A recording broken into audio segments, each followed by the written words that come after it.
Kirby in the Forgotten Land was kind of a banger, and it really put me in the mood to play more Kirby, so hey, why not? I'm trying to make these videos feel a little more spontaneous, less planned ahead of time, so while I'm in the mood for it, let's look at the next game in the series. Kirby and the Amazing Mirror. I've barely played this one. Now, when I had barely played the Dreamland games, it was hard to really put my finger on why they didn't click with me. But Amazing Mirror, I knew exactly why I barely played Amazing Mirror. It's confusing. No, actually confusing and hard to navigate in a Kirby game. Yeah, Amazing Mirror is essentially a Kirby Metroidvania, the Great Cave Offensive taken to the absolute extreme. That sounds amazing, but in practice, they messed up the most important part of a Metroidvania, the map. It doesn't make any sense, at least from what I remember. Because in all honesty, I've never really tried to play it again after I got in the 3DS Ambassador program. You know, free GBA games, because I bought a 3DS before it was cool. I already talked about this in my Metroid Fusion review. I was really stoked to play it back in the day. I always saw commercials for it as a kid and was sad I missed out on it. That was the second game from this thing that I tried out after Minish Cap, which made it all the more depressing that I wasn't into it. Thinking about it, maybe they should have given us Nightmare in Dreamland instead. Probably would have sold more people on Kirby aside from how amazing Triple Deluxe and Robobot turned out. But I'm getting way ahead of myself. Let's hope that I don't hate Kirby and the Amazing Mirror this time. There's some magic mirror thing wreaking chaos on Dreamland, and Meta Knight tries to stop it, fails, and then some mirrored Meta Knight dude splits Kirby into 4. Mirror Meta Knight also splits the entrance to the mirror world into 8, and Kirby has to put it back together again. That's pretty much it. There's also a mirror Kirby, but all he does is throw a single attack at you whenever you meet him. It's easy to forget that he exists. Not much of a story as usual, but Amazing Mirror is easily the most unique in the gameplay department. Like I said 30 seconds ago, this is essentially a Metroidvania Lite. It's a non-linear romp full of interconnecting rooms and paths. And I said that it reminded me of the Great Cave Offensive, but after playing it, Amazing Mirror is his own beast entirely. He was still running around opening treasure chests, but GCO was still pretty linear for the most part. There was some openness to it, but Amazing Mirror takes that to a whole nother level. In fact, it's insane just how non-linear it is. Your goal is to get all 8 mirror shards. There's one in each area aside from the first, which acts more like an overworld, and you can get them in any order. And it has 4-player co-op where each player independently wanders around until they run into another player. On Game Boy Advance. How the hell do these people pull that off? Like seriously, you ever thought as a kid you could plug in the link cable and run around in the same world as your friends in Pokemon or something? This is a game where you could actually do that. And it does co-op in a really awesome way. You can divvy up the work and finish the game super fast, or just dick around with your friends and help each other out when needed. Like, good lord, this is an ambitious ass game. Amazing Mirror was actually one of 2 main games developed by Flagship instead of HAL, with the other being Squeak Squad. I really couldn't find much about these guys. They were owned by Capcom, and I think they mostly did ports aside from the Zelda Oracle games and Minish Cap. Amazing Mirror does reuse a lot from Nightmare in Dreamland, but they didn't take the easy route. They were tasked in making a Kirby game, and they really went the extra mile in doing something weird and cool. Although it's not perfect in execution. You know, given that it was on Game Boy Advance, there was bound to be some technical hiccups. I've only played the game solo, but given the nature of needing so many link cables and 4 GBAs and everything, it's kind of a pain to set up. You can do co-op with only 2 or 3 players, but still, it's a pain. And if anyone pauses the game to open the map, it pauses for everyone, along with everyone needing to be on the same map page. On top of that, I think the game can get pretty laggy at points in multiplayer, but for the technology they had to work with, they probably pulled it off the best they could. Most of that doesn't really matter if playing by yourself though. I could tell the GBA was struggling every now and then, but that was about it. And it might have just been an emulator thing, although MGBA is pretty damn good nowadays. The game is on Wii U Virtual Console, but honestly, I didn't feel the need to buy a version of the game that you can't really buy in a few months when I already have it on 3DS.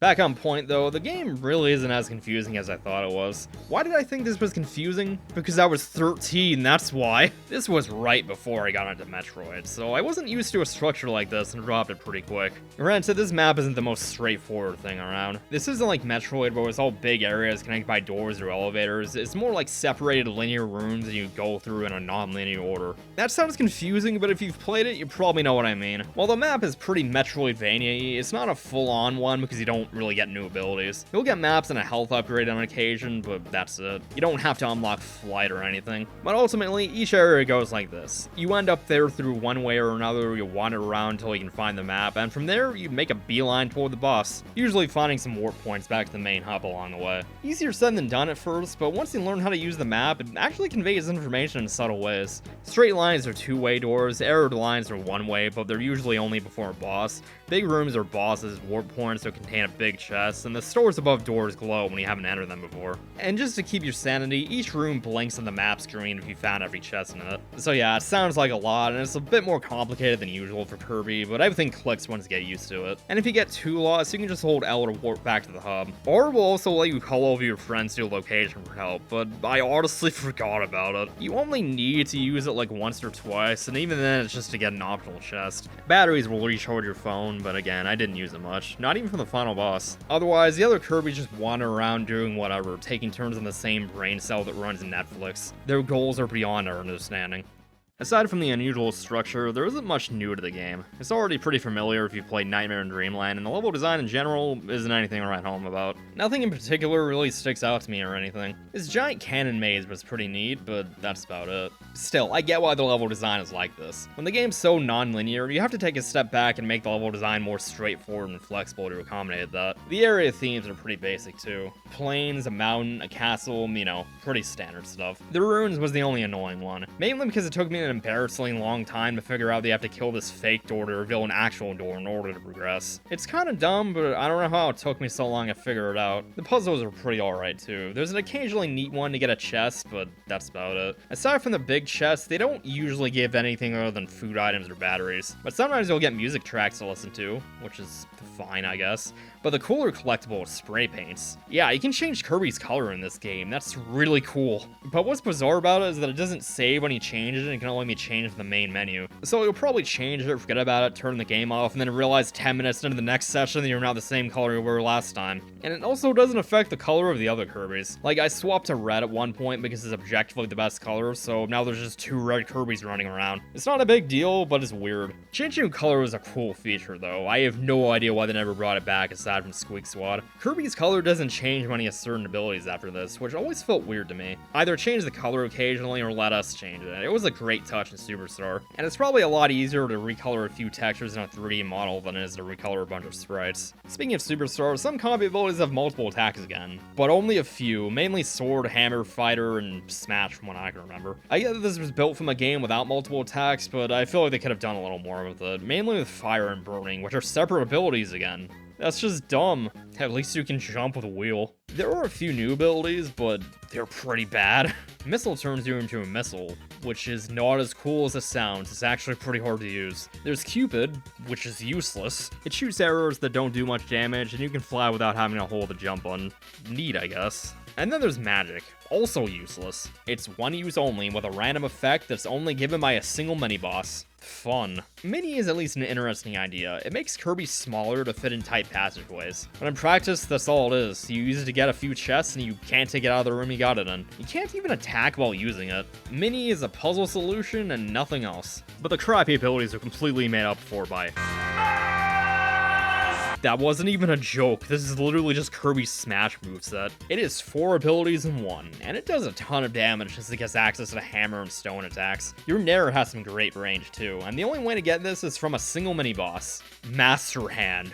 This is amazing. Like, I don't even care about how lackluster the other new abilities are. Smash is one of the coolest in this series. They also brought back a few old ones that were in Nightmare in Dreamland, like Fighter and Bomb, so I can't complain too much. It's a really missed opportunity to not bring back Mirror, though. Like, it's literally in the title. Come on. Oh yeah, mirrors.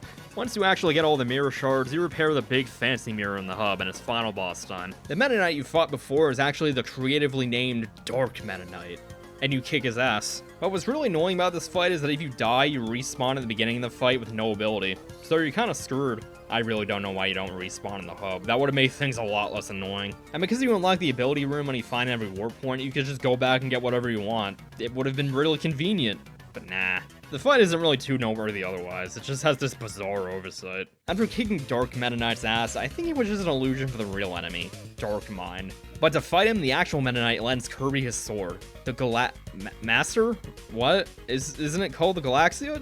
Did it even have an actual name back then? I don't know. The point is, the big endgame ability this time is a souped up version of sword that does a bunch of damage. It's like the Dreamland 2 Rainbow Sword, but good. And it's really cool that he gets to use Meta Knight's sword for once. The kid in me that was convinced he could take it a Nightmare in Dreamland is extremely satisfied with this information. The first phase of Dark Mine weirdly has you fighting him multiple times through different rooms. It kind of feels like padding, to be honest. One decently long fight would have felt better than multiple shorter fights with barely anything changed. But after a few phases of the same fight, the Eldritch Horror final boss of the week finally shows up. This time an extremely menacing giant eyeball. This fight's actually pretty difficult. I was kind of surprised. A lot of his attacks are just hard to dodge is all. I just need to learn the pattern and know what attacks to use. This upstabbing attack does wonders. After a few tries, Dark Mine wasn't so bad. Alternatively, you can just call your friends and the fight is really easy. I think this was intended to be a group pummeling fest, actually. But Dark Mine isn't done exploding yet, so you chase him down in this top-down shooting thing real quick. On the one hand, this is kind of cool, but on the other hand, why is this fight still going?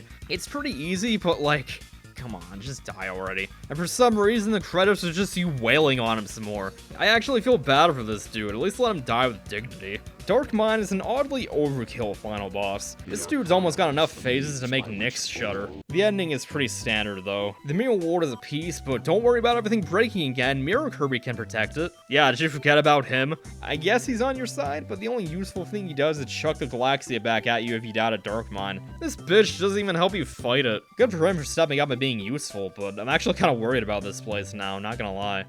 What's pretty cool is that afterwards, you get Master to use anywhere you want. It's really helpful to finish up the completion percentage since it works for most puzzles. Speaking of, going that extra mile is pretty boring. Running around this place, filling up every corner of the map, getting every chest, it's not very fun. Having Master helps, but it could be better, and it definitely highlights how useless a lot of optional stuff is. Like, there's paths that lead to dead ends with exits back to the main hub. Why? I can just hold down L to do that. I guess it'll give you more lives and health, but it's just a massive pace breaker to get back to where it was before. And every now and then there's a shortcut to get from one area to another, but you need to open it from both sides. So why would I bother doing that when the hub covers most of it anyway and is a lot more convenient? It's a nice idea, but it shows how much of these collectibles feel like busy work. Why go through so much effort to get a chest when it just ends up being useless food half the time? I did miss some health upgrades and colors, but honestly, I felt like I spent an extra 2.5 hours doing nothing. 100%ing the game isn't enjoyable like it usually is for me. All you get from it is a boss rush. That's it. Aside from sub-games that are unlocked from the start and aren't that great, there's Speed Eaters. That's pretty much Quick Draw, but with multiplayer. Speed Eaters also has the same issue as Quick Draw, where you need inhuman reaction times in order to win the higher difficulties. Like, I swear, the AI cheats and presses A on the first frame that they can. Crackety Hack has Megaton Punch. But with multiplayer, the AI also cheats and you have to be pretty close to perfect to win on higher difficulties. You can probably see where the last one is going, but you'd actually be wrong. The last one is Wave Race, which is completely original and the AI is pretty bad at it. You jump at the height of wave ramps to get a speed boost to race to the end. It's alright, but at least I don't have to bow down to your AI overlords this time.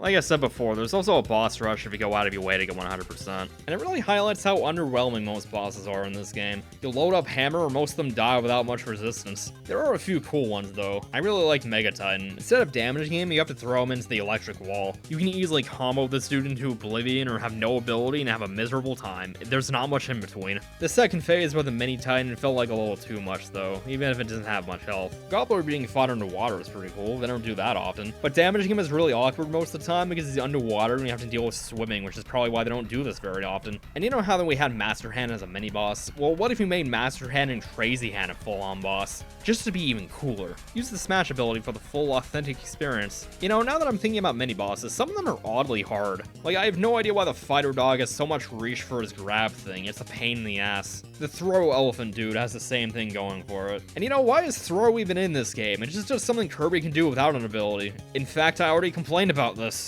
Look, Kirby and the Amazing Mirror is far from perfect, but this was a surprisingly fun time. 100% in the game gets tedious and annoying and dumb, and I never want to do it again, but I had a blast just playing through the main game. A non-linear Kirby was a cool idea, and letting you go through the game whatever way you want is just insane. And it has 4-player co-op on top of that. Very few games give you this much freedom, and it's weird seeing it from Kirby of all things. I never expected a game like this to have so little hand-holding. Amazing Mirror is going to be pretty fun to replay too. Like, Kirby's always had good replay value with the different copy abilities, but the 8 mirror shards is just another layer on top of that. Amazing Mirror does have its shortcomings with the lackluster new abilities and having pretty standard level design aside from being non-linear, but it's really easy to look past that. This is one of the most unique games in the series, and it was pretty refreshing finally going through it for me. It's not a game that's gonna blow your socks off or anything, but it's a fun romp. That's good enough for me.